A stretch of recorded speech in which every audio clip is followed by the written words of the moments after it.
And thank you, ladies, for being here this evening. It's Monday night all over again, and we welcome you to Zoom in on a fresh conversation with Mrs. Lenora Terry, Dr. Lynette Bell, and Mrs. Christine Hausner Robinson as they talk about the many faces of breast cancer.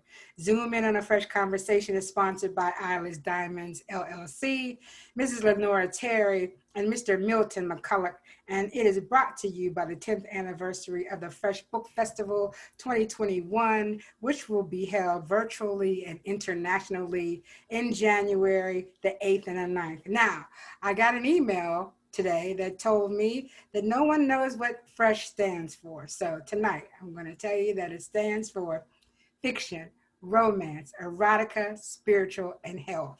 And the H you can change out to history or whatever you need to. But we tried to put all the genres in so that we could take care of everybody when they're part of the book festival. So I had no idea that people didn't know what it meant. So now, everybody, that's what FRESH stands for. Please silence your cell phones, and if you're on audio, and if you have any questions, put them in the chat room for the ladies. And this conversation is being recorded. Hello, everybody. Thank you for coming. Thank you for having us. Thank you for having me. That's all. So you can unmute your squares if you like. So this evening is not easy for any of you, and I really thank you for taking the time. So I want you to take a minute and introduce yourself. Lynette, if you'll go first. Okay. Hello, ladies. My name is Dr. Lynette Bell, and I currently reside here in Florida.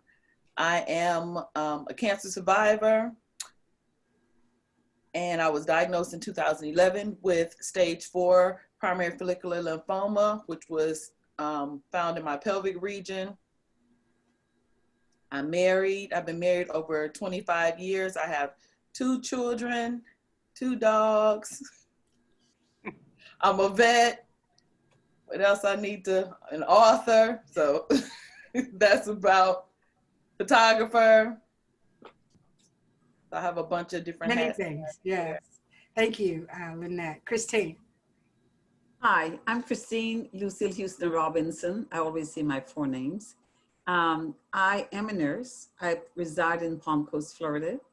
I was diagnosed with breast cancer stage 1 about 10 years ago.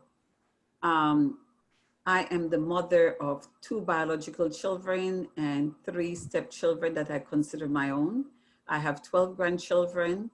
I am a fantastic nurse. I own that.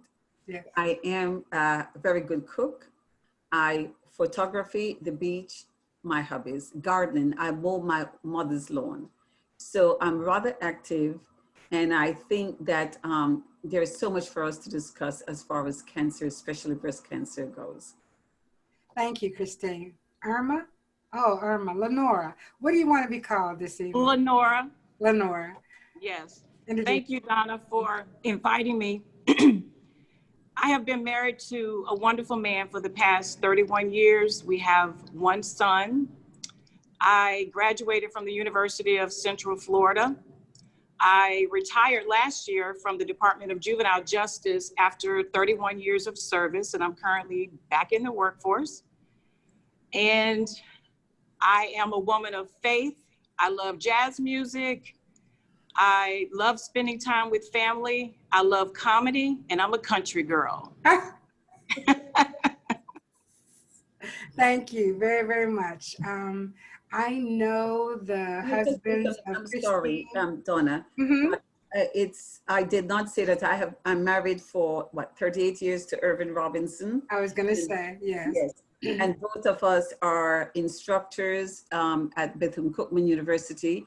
I'm with the School of Nursing, and he is with the Department of STEM, Science and Health. Right, and so I was going to come back to you to make sure that yes. that you made sure that Irving was part of the conversation. So let's get to it. This is the first question.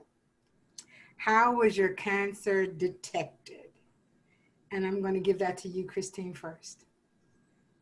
Well, first things first, I have to say this. I think that as women, as human beings, but especially as African American women, we need to know our bodies. We need to be proud of our bodies. We need to know our bodies. My breast cancer was not detected in the normal way. There wasn't a lump. Nothing showed up on the regular sonogram, but I had an unusual aching pain in my breast. And thinking to myself, already had my children, whatever, I needed to find out why I had a pain in my breast. I was a nurse manager at one of the local hospitals, and I went to this doctor and I said, I need a sonogram, I need a mammogram, I need it now. I called my own doctor, said the same thing. I had the mammogram. The doctor came and said to me, there is something suspicious about your mammogram. You need a biopsy. And I said to him, I'm not going home until you do my biopsy today. They did the biopsy and it came back positive.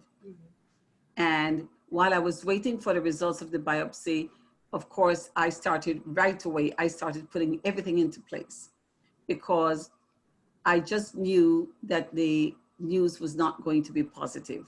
That pain, and this is why I'm saying we need to know our bodies, take those aches and pains seriously. Do not allow anyone to put you on the side and minimize what we have, because as women, as African American women, our complaints are used, sometimes minimized. It's not taken seriously. You need to find out what's going on with us. Thank you, Christine. Lynette. Well, I didn't have breast cancer, but I had, like I stated, stage 4 primary follicular lymphoma. And how mine was diagnosed, which I stay active and really health kind of like fanatic, I would say. And I noticed that I couldn't empty my bladder. My bladder always felt like it was full. And I was like, that's kind of strange. I didn't know if it was like a UTI or, something like that. So when I finally went to the doctor, they finally got me in, they was like, well, we think you might have cervical cancer. I was like, no, I don't think I have cervical cancer. I'm not even going to claim that, in the name of Jesus, I'm not claiming that, but it's something, because it was 14 centimeters in my pelvic region. So come back to find out that it was stage 4 primary follicular lymphoma, and I was number 12 in the United States with this rare type of cancer. Didn't ever smoke or drink or anything like that. So how I got it doesn't run in my family or anything. They just said that it's just something that formed. You really can't say how I ended up getting it. So, yeah. My cancer was detected through a series of events. In 2010, I was experiencing itching in my right breast. I knew that I had not changed deodorants or detergents, perfumes. I had no lumps, no rash or anything like that. So I called my primary care physician and she sent me for blood work and everything came back normal. So she gave me a cream to use, but the cream did not work. So fast forward, I was feeling extremely fatigued. And so I went back to my primary care physician and I explained what I was experiencing to her. And she did more blood work. And as it turned out, I needed 4 courses of iron infusions. So about a couple of months later, I started to experience this unusual odor that was advancing through my pores. And I had no explanation for it. So I called my gynecologist. I went in to see her. She sent me for additional blood work and everything came back normal. So I waited a couple of months and I told my husband, I said, listen, I'm not crazy. My breast is still itching. I'm getting all these little nudges. My body is speaking to me saying that, there's something wrong. And so I called my gynecologist and I said, listen, I respect your expertise, but you've got to get me back in because I know something is wrong. So when I went back, I convinced her to send me for a diagnostic breast exam. And those results came back inconclusive. So she said to me, you have 2 options.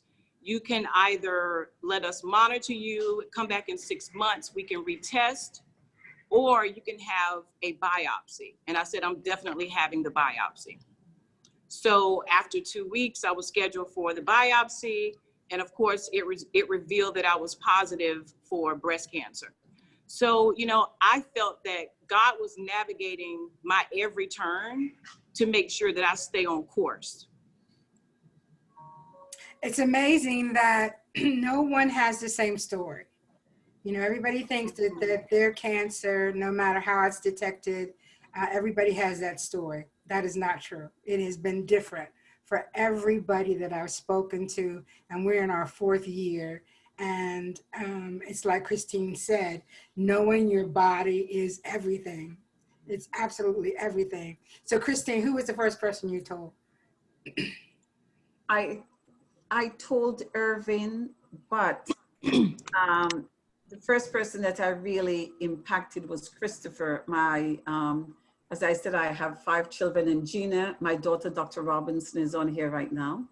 But what I was walking into the house on the driveway, and Christopher walked up to me, and he stopped me, and you know, as he usually does, he's very big and loving. And I said to him, Christopher, I have breast cancer. And Christopher cried right there in the driveway. So I had to put aside my feelings to take care of my big son, my baby. Lenora. The first person that learned of my breast cancer was my husband, Vincent, because he was actually with me in the doctor's office. He was aware that the doctor was calling me in to give me the results of my biopsy, so he wanted to be there to support me. Lynette. My husband, of course, I had gone to the doctor by myself because I wasn't really thinking that it was anything. So when they told me, I ended up contacting him. And of course, I cried and stuff. And he's always a great support, saying you're going to make it through it because you're strong like that. But of course, you're feeling like you're defeated because you don't know what's to come next. You just have to wait and see what the prognosis and testing or whatever's going to go on with that. And Lenore, tell me what the doctor said about your options. Well, I had a very, very good doctor. She was very, very personable, very caring. So the first thing she did was gave me a book to read.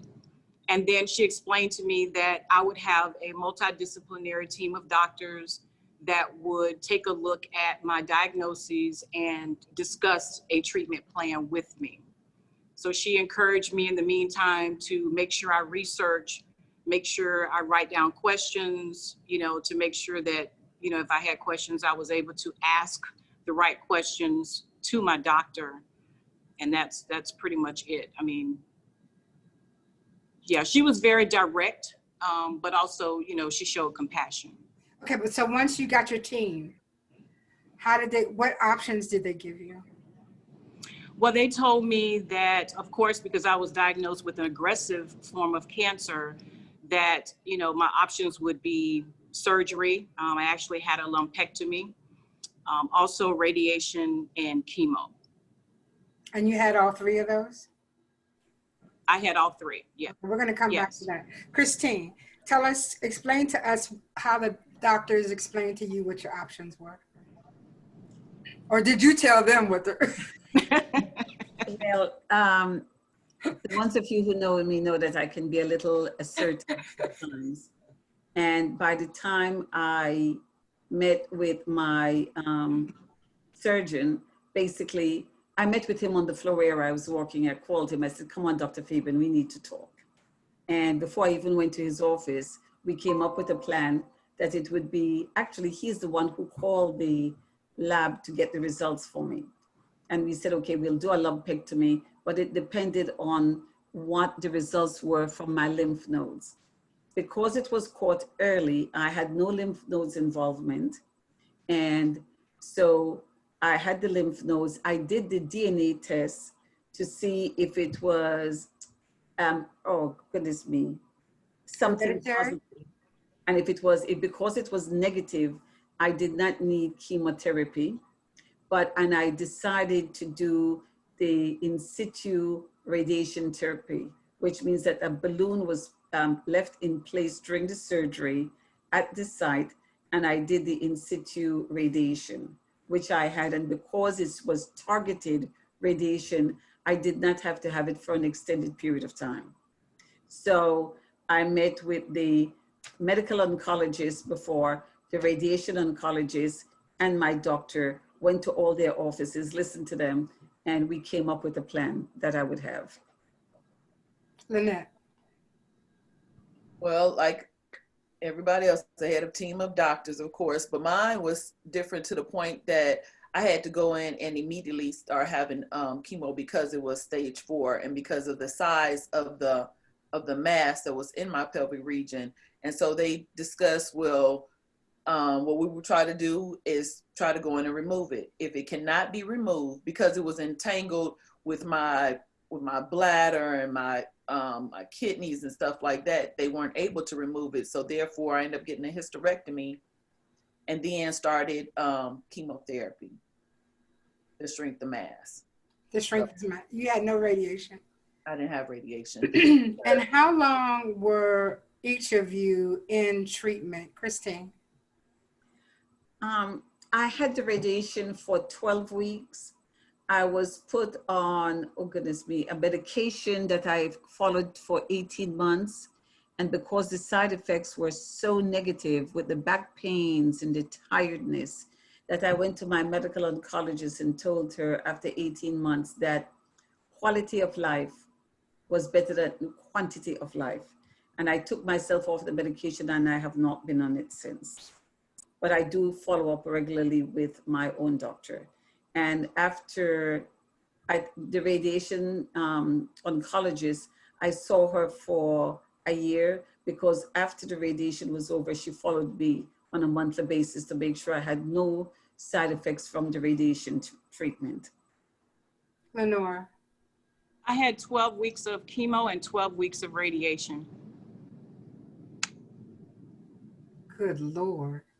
So were they every other day, or did you do 12 straight weeks of chemo, 12 straight weeks of radiation? If I recall correctly, I think after my 12 weeks of chemo, there may have been a couple of weeks in between, just so that my body can rest. And then I started the radiation treatment. So you said, Lynette, that there was no one in your family that you know of that had that kind of cancer. Lenore, did you have any history in your family of breast cancer? Not in my immediate family, no. But it was in your line. What line was it in? Yes. My father's side. Okay. And were you aware of that before? No. Nobody ever talked about it? I mean, we talked about it, but I don't recall them specifically saying, you know, that they had cancer. And it wasn't breast cancer. Mm-hmm. It was another form of cancer. Yes. Christine? Sorry, say that again. The question is, was there anyone else in your family history that had breast cancer? Actually, no, there wasn't. I can say this, and I think we all need to hear this. On my husband's side of the family, there's about 5 of the female nieces, aunts who have breast cancer. And this is why I think we need to talk about it, because we hide the fact that we have cancer. It's that big sign on your forehead. So no, I did not have a family history of breast cancer or any type of cancer. Now the question is, you all had boys, so no one had to get, do the boys have to get the genealogy test as well as girls? They have not, no. Because men can get breast cancer. Yes, they can, they do. And they did not require your son, Lenore?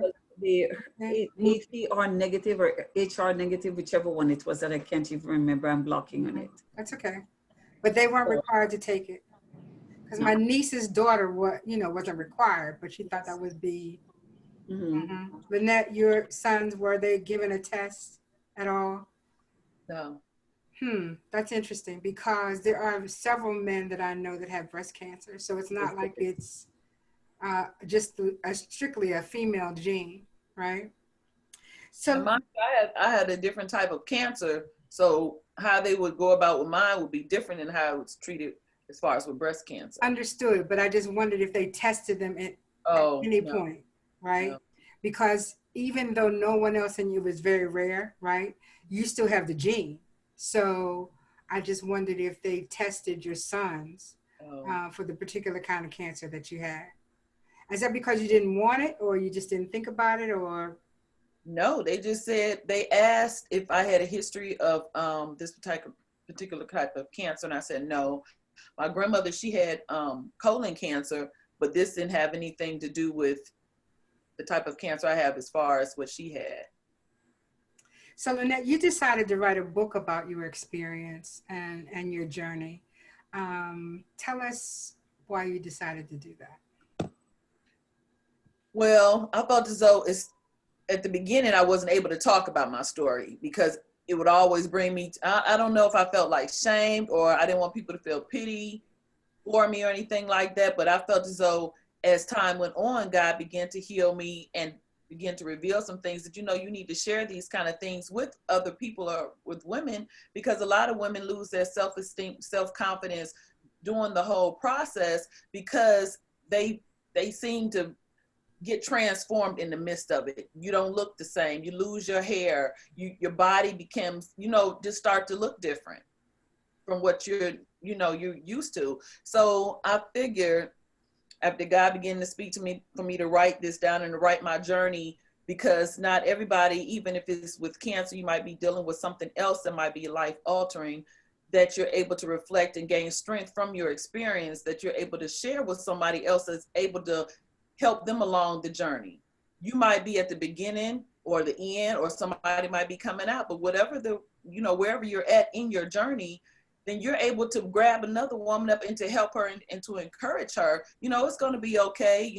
Talk to each other, have a support team that you're able to just, sometimes you just want to be able to speak to another woman and just vent, not always have a response, but I'm here for you. I'll listen to you, or maybe she come to you and maybe her doctor said one thing and maybe you might be able to ask your doctor some questions and, y'all just put together something or brainstorm some different things. I have a lot of people that I mentor as far as cancer and stuff like that. And they call me and I just pray for them or enlighten them. It's going to be okay. Tomorrow it's going to be a better day. So through my journey, that's how I began to get back to Lynette, so I'm able to help other women to help them, whatever they might be going through. So that's the reason why I wrote the book, to give them hope and encouragement along the way, along the journey, because it is rough and it is a journey. And it's not just because after you cancer free, you're still on that journey, because at any point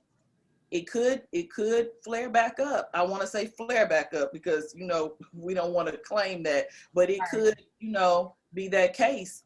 So we just always have to be prayerful, make sure that we eat healthy, drink plenty of water, and try to do, exercise, whatever that might be, to keep your body in a fashion where you're able to fight back. If you were to get sick, not necessarily with cancer, but with whatever it might be, to keep your body healthy. So Lynette's book is called Your Blessings Come from Many Angles, and it's more like a workbook. Why did you decide to have people kind of journal themselves in your book? Well, I feel as though that it gives you a way so you can reflect back on the things that you come from. It shows that you have minor wins and, major wins along your journey. So if you write those things down, and now you'll be able to self-identify and self-relate to the things that you're going through. Yeah, today might not have been a good day, but tomorrow, this is where I'm at through my journey. So now you're able to, along the way, you're praying, you're getting a closer relationship with God, and he's bringing you through that, because even though we have doctors and stuff, I know that the God had placed his hand on my life and spared me of that stuff. I know that without no shadow of a doubt. Mm-hmm. Yeah. So I know those things are, if you write them down and you begin to reflect on them, and then I mean, you can just see just how your milestone, you're able to make it to the top of the mountain. You're no longer in that valley experience. Now you're at the top looking down. Oh, I've overcome a whole bunch of different things that we might not even have thought about. You decided to self-publish your book, is that correct? Yes. How was that experience? Oh, it was, I really like it. It wasn't as bad as what I thought. It's not that hard to self-publish. You just have to be disciplined. So tell us how we can get copies of your book and how the audience can reach you in order to maybe even talk if you were up for it. Yeah.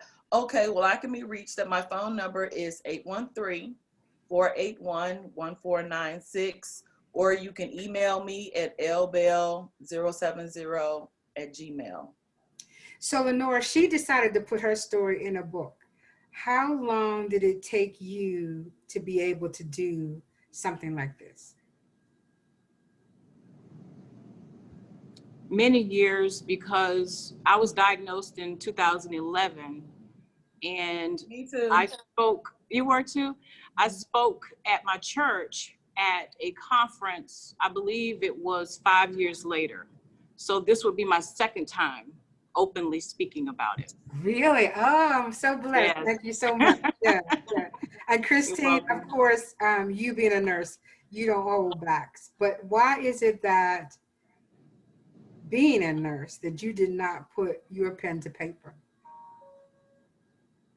I presume I have been speaking about breast cancer with different groups from practically I think I was diagnosed in April, had my surgery. The following year, 1 year after, I gave my first talk. And I have been talking, but my life has been so crazy, so busy, that I barely have time to look at myself. Well, the But thing is, you would be coming from a clinical standpoint, yes, from right? a Most of these ladies would be writing from an emotional standpoint. yes. So Although I it had my just, emotions to go along with it as say well. that again. I said, although I also have been emotional, Oh, and absolutely. I'm sure like the other ladies, every time you feel a little ache in any part of your body, sometimes having a little knowledge is dangerous. Because Right. I think I feel a little ache and I have to be examining, is this, you know? So yeah, I was emotional, but can I just say this too, that Mhm. one of the things I decided along this journey is when I meditate, if anybody asks you, I have used some of the most unusual herbs from Belize from everywhere that I think is necessary to use along with modern medicine. But I also think that I know what may take me out. I live every day to the fullest. You need a spiritual belief, you need a support system, and and that's the way I go about it in trying to motivate people no matter where I go and who I am with. Because we need to motivate one another to live now. Because if not, I cannot be letting something chase me and I don't know when it will catch me up. Forget that. I'm going to live my life to the fullest. Tell us about your reaction to radiation. Very tired because it was targeted radiation. I had a tube and a balloon in my breast and a tube coming out of my back for the whole, 12 weeks. And the tube created an inflammatory response, not an infection. So I had to walk around with basically a sanitary pad on my back for that period of time.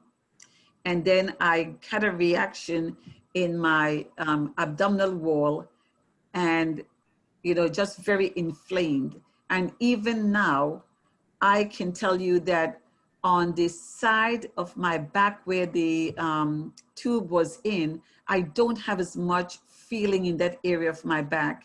And I do get back aches in that area. But it's something that I live with. I will not let that live me. I live Oh, my life. absolutely. Mm-hmm. Yes. Irma, what was your reaction to radiation? And chemotherapy. Which do you think was worse? I mean, if you could give it a worse. Good question. Right. I don't know if I can exactly give it a worse. You know, with chemo and radiation, I was tired. With the chemo, you know, I had no appetite. I, you know, lost my eyelashes, my eyebrows. I was nauseated every single day. With the radiation, my fingernails were black, my toenails were black. All of the food tastes like chemicals or had no taste at all. So, you know, it's very harsh on the body. And it was 12 rounds of both, right? Yes. Were you, now I believe, and I'm not telling this story out of school, but you worked during the whole time. I did. I did not take a day off of work. I did Zumba 3 days a week. Anytime I ate something, even though I had no appetite, you know, in my mind, I was like, this is the best food I've ever eaten. You know, I just tried to, you know, maintain a normal lifestyle, whatever that looked like for me at the time. And I always tried to maintain a positive attitude because, you know, I was not going to let the cancer get me. I was going to stay in control of it. Lynette, what was your reaction to your chemotherapy? Well, mine was every 21 days, and that went on for over a year. So, but like she said, I mean, I lost my eyebrows, my eyelashes. I mean, it was rough. It was rough. So, What but about you? Did you work or were you yeah, I worked. through the whole thing? At the time, I was a hairstylist, so I still worked. And at that time, I had nephrostomy bags in my kidneys. So I wore long. Okay, we don't know what that is. Nephrostomy bags is where they surgically suture them into your kidney. So therefore, you're no longer urinating through your female part. It's just coming out through the tubes that's stitched in your back, and it's like bags that hangs down on your legs. So that's where your urine would go through, because of where the mass was at, they didn't want any pressure applied down to my vaginal area. You could see those or they were inside your body? You can see them. You can And see so them. how did you dress? Did you just let them? Long maxi dresses, Yeah. long maxi skirts and stuff like that. So I would go to work. I would still look like this. And they was like, Lynette, you coming to work? I'm like, well, I don't feel really bad like that. That was actually also before the chemo. So I had those nephrostomy bags in there for like 6 months before, you know, they were even taking those out. But I was still going to work up until I couldn't work anymore. Then my doctor said, that's enough. You can't do that anymore. Christine, did you work through your treatment? I had my surgery on Thursday with the placement of the catheter with the balloon in my breast on Thursday. I was back to work on Monday. I was the manager for 2 major medical surgical units with 35 patients on each unit. I never told my staff members that didn't tell any of them that I had the surgery. I didn't tell them that I was having the radiation therapy, and I had the radiation therapy every single day at 4 o'clock and went home. So I did not take 1 day off for the whole thing. Crazy, I should have. Yeah. Ladies and gentlemen who are watching, take some time for yourself. I did not. I did not want, at that time, this was the big bad Christine who could not let anyone see that I had a fallacy. Yeah. Right. Yeah. And there lies the problem when we go to doctors, right? Because we've given off this aura of being strong about everything. And that goes back to your point, Christine, where you say that they don't really take us seriously because they think we can overcome anything. Yes. And we do for the most part. But Yes. on the other hand, we really need to be looked at strategically because our health is very different than an Anglo-Saxon woman's health would be, right? So we have to be very strategic. So let me talk about depression. Mm. Lynette. Wow. Listen, there's got to be, everybody talks about postpartum depression, right? But this has got to be gangster depression. So tell me, besides your faith, right? We all have that. What else helped you regain your focus? Well, I felt as though I wasn't going to let cancer get me. I wasn't going to show, even though I was at a weakened state, I felt as though I can beat this. I could beat it. Now I cried and cried, but then after I finished crying, I'm like, well, crying's not making me feel any better. So I might as well start trying to educate myself more about my disease, things that I can do to help, to help me get better as far as the medicines and stuff like that, stop me from getting nauseated and different things like that, side effects. So I began to just read. So when I went to the doctor, they was like, well, Lynette, I said, I'm in tune with my body. I know what's going on with me at this point. So just trying to keep my focus on educating myself and not really thinking about my disease, but how am I going to come out on the other side of this? Lenore. I was not depressed initially, but as I was going through my chemo, I did have one day in particular that I remember. When I came home from work, I sat on the couch, and at that moment, I stepped outside of myself. Mm. And my husband looked at me and he said, "Are you okay?" I said, "No, I'm not okay." So I got up, I went into the bedroom, I closed the door, I got on my knees, and I prayed and cried out to God, prayed and cried out to God. And I said, you have got to take this nauseous feeling from me. And it was in that moment, an unmistakable peace came over me. And I knew in that moment that I had found meaning in the process. Mm. And when I got up and left that room, I was no longer nauseated. Mm. Christine. Again, let us just say the myth of the strong Black woman. How many times have I said, and you, Donna, know me extremely well, that you ask me how I'm doing. Oh, I'm fine, I'm wonderful. Yes. And people smile and they let you go. I would like to say to everybody, when this strong Black woman is saying to you, how are you? And she's fine, do something to help her, because she may not be fine, she may be falling apart inside. And I am one of those persons who hide from myself that I'm tired, that I'm depressed, that I'm not feeling 100%, because I fool myself that I'm fine at all times. So I would like to say, take it upon ourselves when we know that our sisters, our brothers, our family members are having a hard time. Even for me, personally, make me a cup of tea.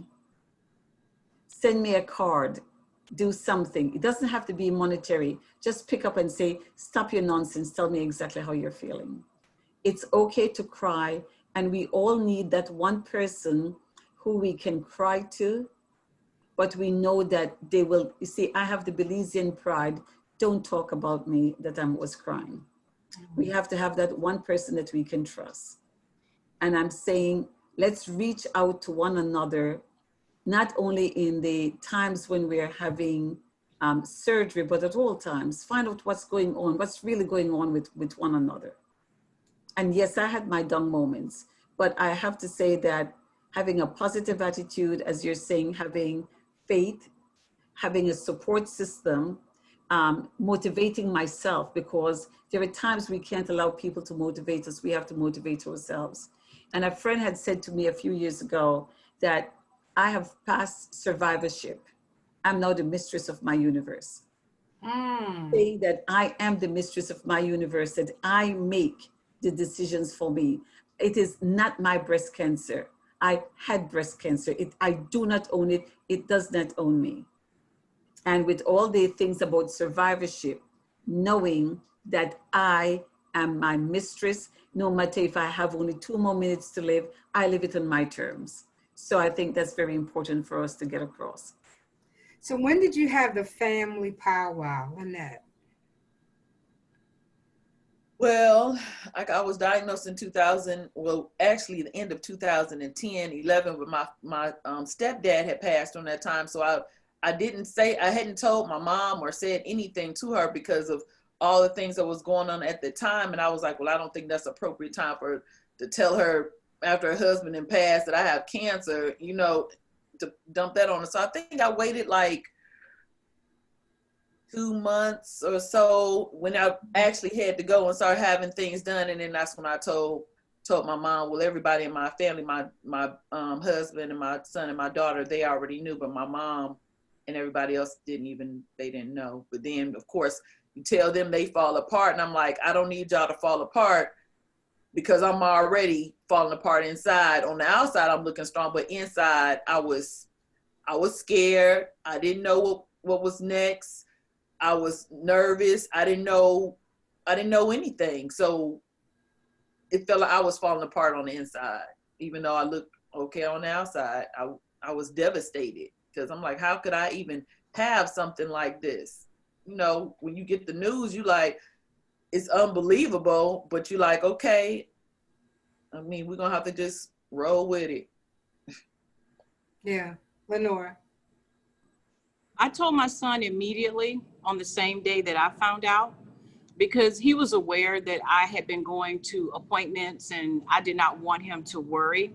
I wanted him to stay focused in school. So it was important that he knew that I had been diagnosed, but that he also knew that God had everything under control. And, you know, if he needed to talk, that we were there for him. And then I also told him that he wasn't going to get rid of me that easy. Right. Christine, and you had a huge family powwow. I did not have a family powwow. I think Christopher knew, Irvin, I think Brandon, but to be honest, everybody got it at a little piece at a time. Oh, really? You didn't just? No, okay. Mm-hmm. It was after the treatment that everybody got. Okay. So much so that some family members did not know until about 2-3 years after. Wow. Just because I could not take everybody coming and, you know, being all over me because I'm the strong one for the family. So I don't even know if Gina, who is online right now, I don't even remember when I told her. But it was like a little bit here, a little bit there, because even the Thanksgiving after, I always have 60 to 90 people at my house for Thanksgiving. And I still had Thanksgiving that year, although I had just finished with the radiation therapy. So I can't say I had a powwow, but everybody knew. And in hindsight, I wish I had told all the female members, especially of the family, earlier, because it's important for us to educate one another. If it can happen to me, it can happen to anyone. We have to learn how to talk about this out loud. Yes. Out loud. I know it's hard. I mean, listen, it's easy for me. I've never had it. But I do understand that because I've gone through it with several members of my family and close friends, I do understand that the conversations have to be had. And through those conversations, I've learned so much that if it happens to me, I'm going to know what to do, right? Because we've had those conversations. I think I'm going to know what to do. I'm going to have the knowledge. Now, whether I decide to lay on the railroad tracks and let the train hit me is another story, but it won't be because I don't have the information. So let me talk about hair loss. Did you lose your hair, Christine? No. Because of the targeted radiation, and it's the HER2 that was negative. I didn't have to have the chemo, and I did not lose any hair. No. Now, India Irie says I am not my hair. So how did you feel about that, Lynette? Well, when mine started coming out, I just shaved it off. I just shaved it off. It was kind of, and actually I was laying in the bed watching TV and they were saying, well, you know, after your treatments, then, you know, these, you know, they start telling you the things to look for and stuff. And I was like, yeah, okay. And I'm laying in the bed, I'm like, my head is awfully sensitive. I'm like, oh shoot, my doggone hair is coming out. So I get up and my husband said, what are you doing? I said, I'm about to shave my hair off. It's coming out anyway. And then I just did a scarf, did a little diva thing and kept it moving. My daughter was like, don't cut it off. I'm like, girl, I'm not going to walk around here and this stuff falling out all over the place like this. So Most of us don't understand that once it gets to the root, it's dead anyway. Is that correct, Christine? It's a dead follicle. yeah. There is nothing but dead follicles. You know, Donna, how I feel about it But because then my hair came back like this. It's nice, yeah. Came back curly, so. remember, Lenora, how did you feel?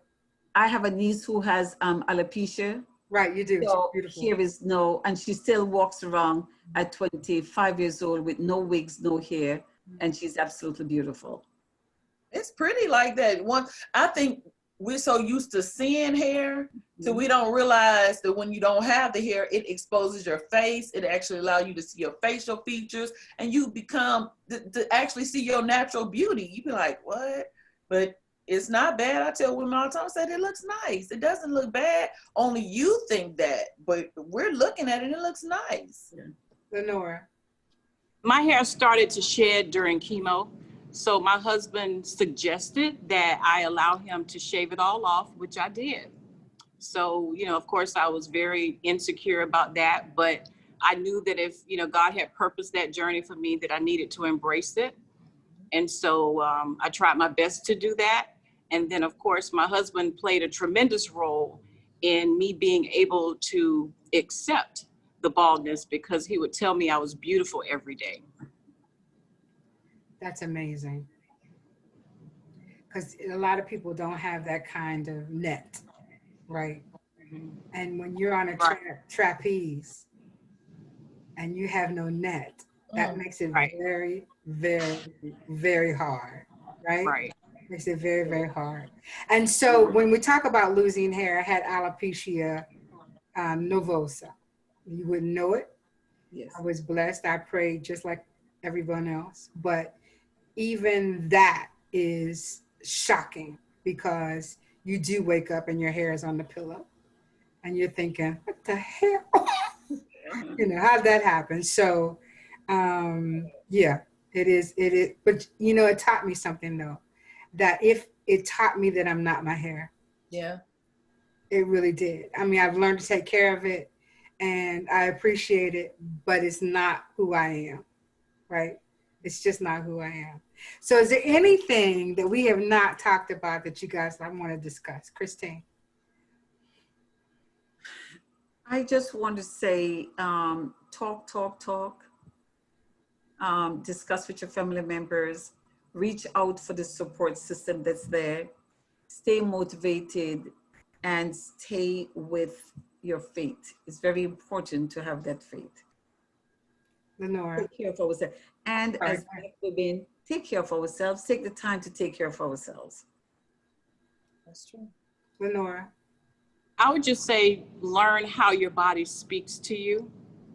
And even though you may have good results, but you're still symptomatic, keep pushing. Lynette. So always just stay encouraged. Always have hope.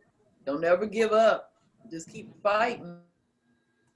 Now I've asked you for a pearl of wisdom, and that wisdom is not necessarily about your cancer, right? But a pearl of wisdom that you would give to your 23-year-old self. Let's talk about the pearl of wisdom that you would give your 23-year-old self. Christine. Learn the art of the positive no. That it is okay to say no to others, because when I say no to others, I'm saying a positive yes to myself. A positive no. Boy, I like that. Mm-hmm. Thank you. Lenora. I would say there are always lessons to be found in the darkest moments. It is your moral obligation to dig deep and find a glimmer of hope and share it with others. Because I was that person that did not like sharing my personal business. Mhm. So Lynette. it helps when you share. It does help when you share. And it does help when you have a friend like me who just asks all the questions. You just have to tell me no. Shut up. I don't want to talk about it. Lynette. Well, I found like during your journey, you find your purpose, because you begin to find out things about yourself that you might not even, maybe you forgot about yourself. Maybe these things are things that you used to like to do. Now it's you're getting back to those things. So along your journey, you do find purpose in it, but you just have to be in tune with it and ask God just to show you what my purpose is for my journey. Because through that journey, you are helping other people. They're watching you. They're watching how you're able to get through those tough days. They might be too, shy at the time to really come out and say anything. I know I've had women to say, Lynette, you know what? I watch you and I see how you go through it. I said, but best believe the journey is a struggle. It is a struggle. But as long as I'm able to talk to other women and to encourage them and give them some type of hope and stuff, that's what my purpose is. That's what my purpose is. If you have any questions, if you have a question, please put it in the chat room. The book is Your Blessings Come From All Angles.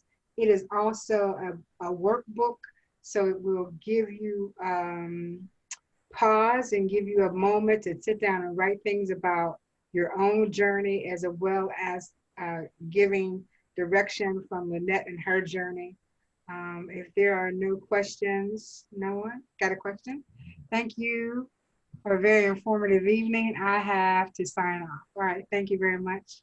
Bye. Thank you for joining us. Nothing else for the good?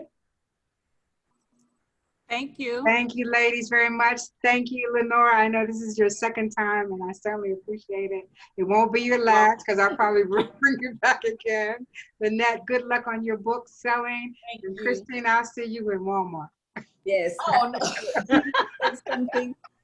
Gina Gina said, thank you all for sharing your strength and inspiration. Oh, thank Yes. you So I very, was going to very thank much. all of He you wanted ladies. to get on, but he can't get any audio. I don't know what's going on with him. Oh, does he have a question? I don't know. No.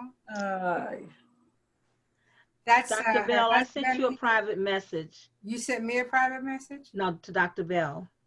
Oh, Oh, Dr. Bell. She sent you a private message. Tony is a retired librarian. You wouldn't tell by what's behind her. oh. So she reads all the time.